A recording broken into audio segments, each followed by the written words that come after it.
En términos generales, en nuestro informe existen 8 características de sistemas destacados. Nuestro informe identifica 4 y las explica en detalle.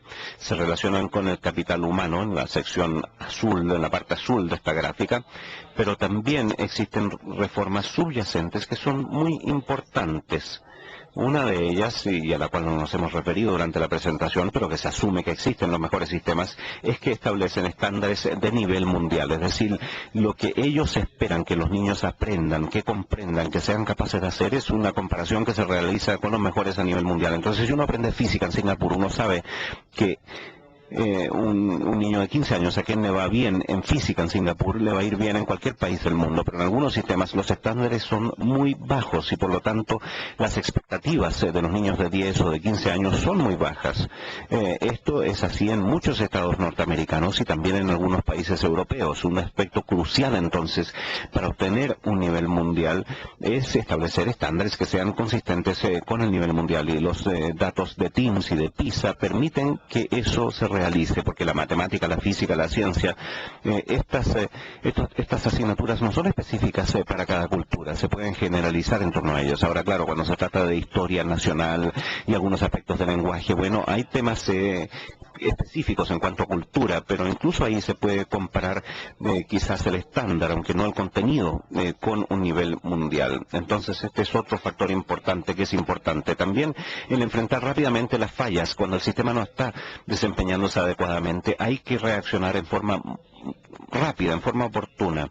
Un tercer factor es el financiamiento adecuado, un financiamiento equitativo, es decir, el financiar sistemas que financian a aquellos niños que son pobres, porque eso significa un desafío superior, el educar a los niños para que lleguen a un nivel, a un estándar adecuado. Es muy común en Estados Unidos, por ejemplo, que el sistema invierta más dinero en los niños que vienen de familias más acomodadas y no lo contrario, y eso no es lógico si la idea es que todos tengan un buen desempeño. En Inglaterra tenemos un financiamiento que significa que las escuelas en lugares más pobres obtienen mayor financiamiento porque enfrentan un mayor desafío, y yo sé que esa es una tendencia al cambio que se aprecia aquí en Chile también.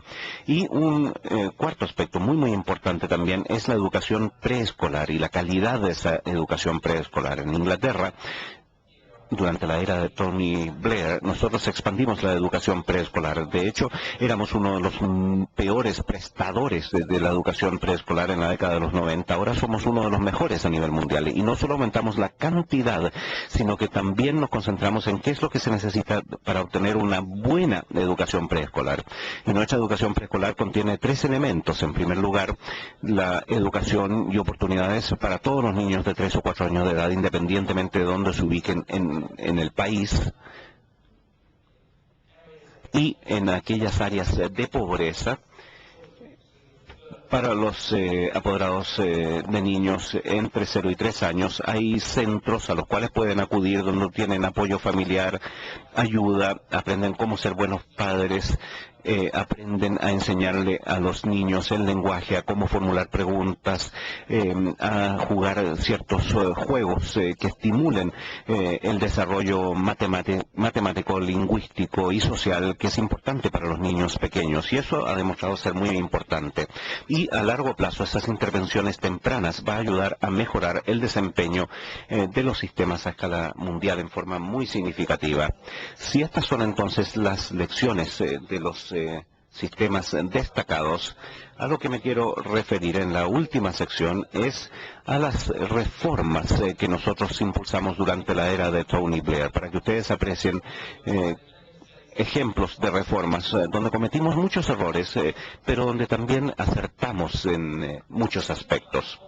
Cuando uno piensa en un sistema en su totalidad, el punto de partida debieran de ser los resultados del sistema, es decir, qué es lo que está logrando el sistema, cuál es el desempeño del sistema, cuáles son los resultados. Esa es la meta final. Uno, claro, quiere tener niños que tengan buena educación, buenos ciudadanos, buenos integrantes de la fuerza laboral, buenos miembros de la sociedad, buenos miembros de sus familias. Ese es el resultado que queremos de los alumnos. Ahora, lo que tiene un mayor impacto sobre eso es qué es lo que sucede en el aula. la calidad de la enseñanza dentro del aula y la enseñanza y el aprendizaje. Y hay dos cosas que tienen un impacto sobre eso. En primer lugar, la calidad de la educación, lo que aparece abajo, y también el ethos de la escuela, es decir, la cultura de la escuela. ¿Es acaso una cultura que espera que los niños tengan éxito? ¿Es acaso una cultura que es muy exigente, pero que al mismo tiempo estimula, apoya a los niños? ¿Es una cultura acaso que le brinda oportunidades a los alumnos? Entonces, si uno viene desde los resultados al aula, a la escuela, para llegar al sistema, en Inglaterra nosotros utilizamos tres formas para tratar de tener un impacto sobre lo que ocurre en las escuelas, y a eso me voy a referir más adelante. Pero otra parte del sistema es una serie de aspectos subyacentes que son muy importantes para un sistema educacional, pero que a la vez son cosas que no pueden cambiarse rápidamente, es decir, cómo se financia el sistema. Eso sí puede cambiarse, pero toma tiempo hacer un cambio de esa índole. Cómo son diseñados, construidos, reparados y renovados los establecimientos educacionales. En Inglaterra, al igual que aquí en Chile, hay un programa de invertir en la construcción de escuelas. Luego, de dónde se obtiene el suministro de de buenos docentes y buenos líderes. Ese es otro factor importante. También está el aspecto de cómo aprende el sistema, cómo logra entender lo que está sucediendo y cuáles son las calificaciones, los exámenes y calificaciones que nosotros esperamos dentro del sistema. Todos estos son partes subyacentes de un sistema educacional. Cada uno de estos aspectos puede ser cambiado, pero sí tiene que ser cambiado en forma gradual. Ahora, esto es un poco como un computador. Si uno piensa que el extremo es el software y este lado de acá es el hardware, entre medio, en el computador existe el sistema operativo que conecta tanto el software con el hardware y viceversa. El sistema operativo en nuestro modelo de reforma en Inglaterra contaba con tres elementos que ustedes pueden apreciar aquí. En primer lugar, había un medio para poder gestionar el desempeño, y ese es el elemento central. Es decir, el recompensar el éxito, el intervenir donde hay un fracaso, la medición del desempeño, etcétera. Luego hubo ciertas fuerzas o presiones del mercado. Nosotros les brindamos la opción a los apoderados. En Inglaterra, cuando un apoderado cambia a su niño de una escuela a otra, el niño, el dinero se traspasa con el niño, por así decirlo, al igual que aquí en Chile. Entonces tuvimos que lidiar con esas fuerzas del mercado. Y al mismo tiempo hay que crear circunstancias para que exista colaboración y construcción de capacidades entre los profesionales, para que los directores trabajen entre sí, para que los docentes aprendan los unos de los otros. Entonces tuvimos ciertas presiones para poder ejercer una influencia sobre el sistema. Y en una reforma educacional integral hay que pensar en todos estos elementos. Y yo quisiera describir algunos de ellos en Inglaterra, muy brevemente. En el medio tenemos la gestión del desempeño. Este sistema de gestión del desempeño contaba con estos 6 elementos que ustedes pueden apreciar ahí. En primer lugar, fijamos altos estándares comparados con los mejores del mundo. En segundo lugar, nosotros le devolvimos el presupuesto a los directores de escuelas para que los directores controlaran su presupuesto. El director de escuela es prácticamente autónomo, capaz de poder gestionar su presupuesto, y el presupuesto se devuelve cada 3 años. Entonces el director de escuela en Inglaterra conoce su presupuesto no solo para el año que viene, sino que para los próximos 3 años. Luego, utilizando las pruebas nacionales para los niños de 7 años, 11, 14 y 16 años de edad, pudimos publicar datos comparativos. Entonces cada escuela sabe cómo le está yendo en comparación con el resto de las escuelas dentro del sistema. También van a saber cómo les está yendo comparándose con otras escuelas que tienen una matrícula de alumnos similares, y por lo tanto pueden comparar su desempeño con otras escuelas. Utilizamos los datos y la investigación para identificar las mejores prácticas, las cosas que funcionan, por así decirlo, para poder mejorar el desempeño, y utilizamos el desarrollo profesional para poder compartir esas mejores prácticas en el sistema. Y luego el quinto segmento es que hacemos responsable a las personas, publicando los resultados de las escuelas que son disponibles para todos los apoderados, y es algo que se publica en los diarios, y también inspeccionando a las escuelas. Nosotros tenemos una agencia independiente del gobierno que inspecciona a todas las escuelas cada 3 años. Y esos resultados nuevamente son publicados. Y a las escuelas que les va bien pueden ser recompensadas, pueden transformarse en líderes del sistema. Las escuelas que enfrentan problemas, que pueden ser ayudadas cuando se encuentran en circunstancias difíciles. Y aquellas escuelas que realmente están defraudando a sus alumnos y a sus comunidades, ahí el sistema puede intervenir. Y este modelo fue absolutamente central para la forma en que nosotros implementamos la fase inicial de las reformas durante la administración Blair. Y a los costados de esta gráfica aparecen las diferentes formas en que nosotros manejamos las fuerzas del mercado y cómo nosotros construimos capacidades. Y en el transcurso del tiempo nosotros empezamos con los aspectos centrales y luego nos fuimos trasladando a la construcción de capacidades y en tercer lugar aumentamos las fuerzas del mercado y utilizamos esta combinación de presiones y de apoyos para poder mejorar el sistema. Este es una foto de la Catedral de Durham en el norte de Inglaterra. Fue construida en 1890. Lindísimo construcción, lindísimo edificio. ¿Y por qué lo coloco esto frente a educadores? Todas las grandes construcciones, sean estas una catedral o sea un sistema de educación, no es simplemente el tener el cuadro general bien, sino la perfección está en el detalle, el detalle del diseño. En una gran catedral, ustedes tienen una estupenda aquí en Santiago, uno ve la belleza del edificio a gran escala, pero también ve el detalle de las pinturas, de las esculturas, de los tallados, de las maderas, de las puertas, el altar, etcétera. Entonces, en una gran catedral, el gran diseño es importante, pero igualmente el detalle. En un sistema de educación, lo mismo. Si el diseño está bien, pero si los detalles no va a conseguir lo que se pretende. Y para conseguir estos detalles bien y hacerlos bien, se necesita una combinación de presión y apoyo. Presión por el cambio. Si hay poca presión y poco apoyo, el sistema será de negligencia, no va a cambiar mucho, será olvidado, descuidado. Si uno aumenta la presión para el cambio, sin aumentar el apoyo o capacidad para el cambio, va a desmoralizar a todos o defraudar. Si uno aumenta el apoyo, pero sin la presión, va a tener un sistema complaciente.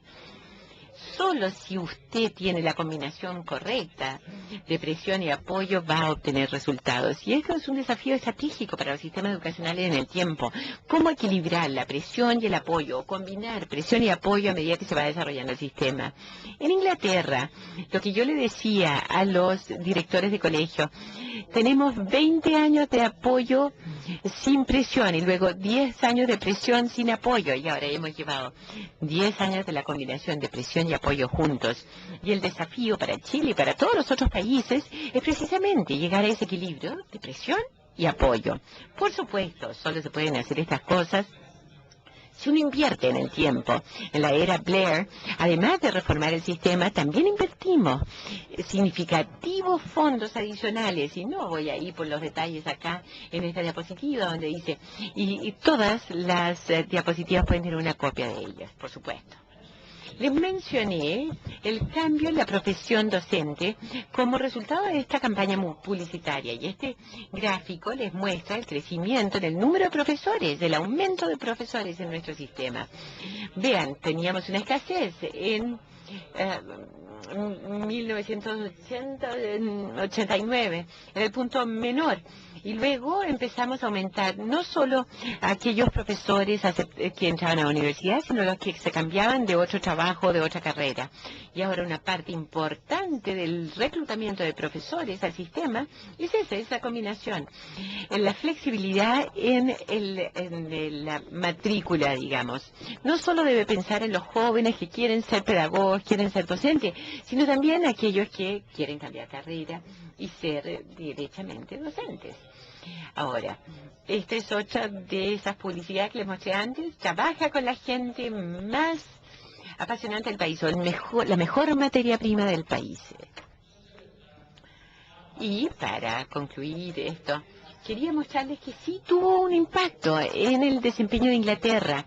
Entonces, acá tenemos la lista de países que se publicó, de Times, que se publicó en diciembre del año pasado, y vean que Inglaterra es como el número 11 en esta, pero hay 2 estados de Estados Unidos y hay 2 provincias canadienses, entonces como país, Inglaterra es noveno en el mundo en matemáticas y en ciencia. Es un poquito mejor, aún está mejor, 6. Entonces, estas reformas en el tiempo han tenido un impacto muy positivo en el sistema, no solo en los resultados nacionales, sino en comparaciones con el resto del mundo. Por supuesto, tenemos mucho que recorrer para ser equivalente a los mejores sistemas del mundo. Vean la brecha entre Inglaterra y Singapur en ese gráfico o en este otro, donde estamos tanto por detrás de los mejores sistemas. Pero aún así, hemos hecho progreso y algunas de esas reformas sí resultaron, sí funcionaron. Aquí intento resumir las reformas que funcionaron. No voy a describir todos los elementos.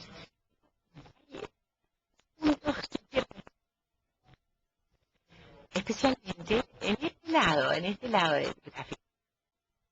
Una de las cosas importantes en el centro de cualquier reforma es que hay un pequeño grupo de personas que entiendan la reforma y que la lideren. Gente como su ministra, como nuestro ministro del entonces, y que puedan explicarla fácilmente al resto, a la gente, ya sea al Parlamento, o sea al Congreso, al público, a los medios de comunicación. Gente que pueda ajustar la reforma a medida que se va desarrollando, porque todo el mundo comete errores, por supuesto. Entonces, que tenga una visión clara, que puedan convencer, ser convincentes, vamos, y realmente muy lentamente. Y luego el resto de la lista son cosas que hemos hablado en la última hora, sin duda. Entonces no voy a referirme a otro elemento. La etapa siguiente de reforma, no solo en educación, sino en salud, que es otra área que vamos a hacer en Inglaterra. Gordon Brown, nuestro primer ministro, está hablando sobre relaciones, trabajar en relaciones entre estos 3 elementos. Al lado inferior izquierdo, liderazgo del gobierno, liderazgo estratégico, aumentar la capacidad del gobierno para liderar el sistema. No se trata de tener un gobierno burocrático grande, no. Se trata de tener un gobierno efectivo, eficiente, rápido, pronto de mover. Y eso, a su vez, hay que ver cómo empoderar al usuario, sea la persona que va al sistema de salud o al alumno que va a educación. Darle información a los padres, darle más opciones de dónde elegir, dar a los pacientes de la salud la capacidad de ser socio para resolver su desafío de la salud, no solo recibir un apoyo o el medicamento del doctor. Y luego, cambiar la naturaleza de nuestra profesión, hacer que nuestra profesión, la docencia, se concentre en mejorar las habilidades constantemente de nuestros pares en la profesión y así la profesión misma se fije altos estándares para los miembros de nuestra profesión en vez de que el gobierno lo tenga que hacerlo. Entonces estamos trabajando en estas 3 relaciones distintas entre los usuarios del servicio, los profesionales del servicio y el gobierno. Y para que el sistema apruebe, y todas estas cosas tienen que cambiar a la vez. Muchas reformas educacionales han fracasado porque, aunque las ideas eran buenas, el gobierno al centro no tenía la competencia para hacer la labor necesaria. Por lo tanto, el gobierno necesita participar en la reforma como en los sistemas, como en la profesión. Y ahora quiero concluir. Probablemente el resultado más importante de una buena reforma educacional es un cambio en la cultura de todo el sistema educacional. Esto es un intento para resumir la antigua cultura en este lado del gráfico y la nueva cultura al lado derecho. La antigua es cómo era la docencia cuando yo era profesora hace 20 años atrás. La nueva cultura es aquella que estamos tratando de desarrollar y lograr ahora. Y no voy a ir punto por punto, pero hay cosas muy claras. La antigua cultura era muy uniforme, la uniformidad era lo importante. Hoy día la diversidad, la población moderna es muy diversa. Necesitamos distintos tipos de colegios, de escuelas, todos que logren normas, estándares universales, altos. Tenemos que darle a la gente opciones para que elija y no dar nomás. Tenemos que tener resultados y no insumos. Tenemos que tener simplemente personas que aprendan, profesiones que constantemente mejoren su trabajo. Necesitamos sistemas que sean incentivados para mejorar y no solo sean regulados, que reciban incentivos más bien y no puras regulaciones. Necesitamos datos y mejores prácticas, no solo sabiduría recibida, y que hay un desarrollo permanente, que hay una mirar hacia arriba antes, ahora hay que mirar hacia afuera, de cómo puedo servir a esta comunidad mejor, cómo puedo hacer una mejor labor con mis alumnos de mi escuela.